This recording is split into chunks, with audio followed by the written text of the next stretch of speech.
The book I've selected for review is Stuffocation by James Wallman. Starting with the end of the book first, Wallman wrote about his family and saw them as the prototypical model for the life of this book. His grandfather Jack lived through World War II, a time during which he married Pam and started a life. As it was wartime during the beginning of this family, there wasn't a lot of stuff to go around. Jack and Pam rented a room, and when their son Alan came along, they gave up their bedroom for Alan to live in. Finances may have been slim for this family, but the author indicates that they made the best of it and enjoyed life, even without all the stuff. Alan, their son, and the author's father, was the first in the family to go to college, graduating with an engineering degree. Being a post-war baby boomer, he grew up believing the world could be a better place. The baby boomers, of which I am one, had a mantra that stated that your life would be better than your parents' life. This was quite a valid statement, since after World War II, the world became a prosperous place with a rising middle class and a generation of youth that was empowered. According to Sandra Timmerman, influences on the baby boomers was powerful. In America, there was the war in Vietnam and the civil rights movement. But still, the baby boomers grew up in an era of economic prosperity. With this prosperity, the parents provided the best they could for their children. This gave the boomers a higher standard of living than their parents and a belief that life would be fun and easy. Alan had seen the Beatles and the Stones and must have been influenced by all that revolutionary stuff. He saw that having stuff was an indication of success. Wallman writes about the new cars his dad would buy and the excitement surrounding the family when the purchase was made and brought home. This was a time that produced another one of the mantras of the boomers: he who dies with the most stuff wins. The author, through his own family history, has seen both sides of the stuff equation, where with his grandparents' lives, possessions were not the key to happiness, and through his parents' life, where stuff indicated success. Looking for his own way, Wallman explored the idea of stuff in Stuffocation. This book excited me as I read the first few chapters. The idea of boxing up all your stuff and then using only what you need is not a lifestyle I would embrace, but I love the concept, the simplification. The book continues on, giving more stories about people simplifying their lives by getting rid of more and more stuff. I did find it interesting that a business class would use a book that promoted using less and less stuff.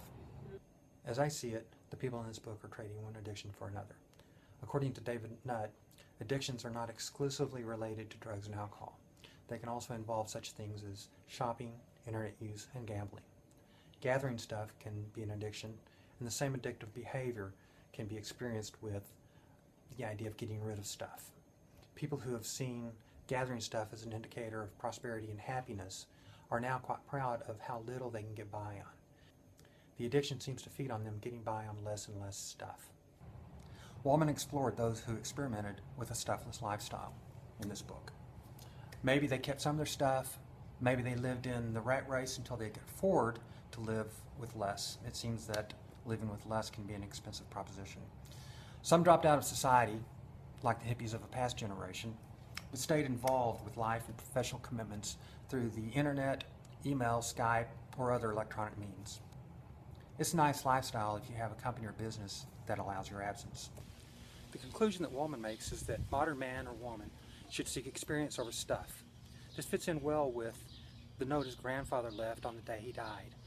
It said, "Memories live longer than dreams." Instead of spending your hard-earned money on stuff that'll end up in the attic or in your garage or even stacked up in your way and taking up valuable floor space, Wallman advocates on going on vacation, seeing a great band, go to a foreign land.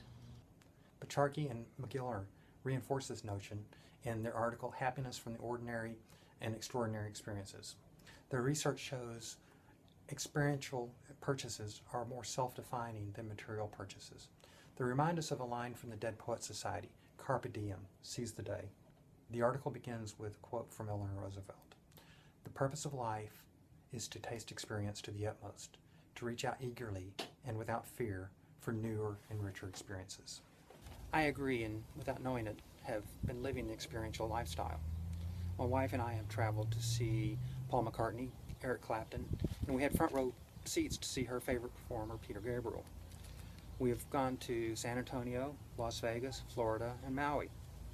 In order to accomplish this, we have a very affordable 2-bedroom house. We stay out of credit card debt, and we pay off our vehicles before we purchase a new one. We buy stuff, but not for the sake of buying stuff or to keep up with the neighbors. Bottom line is, we live within our means. I don't believe we've ever fallen into the trap of stuffocation, and I hope we never do.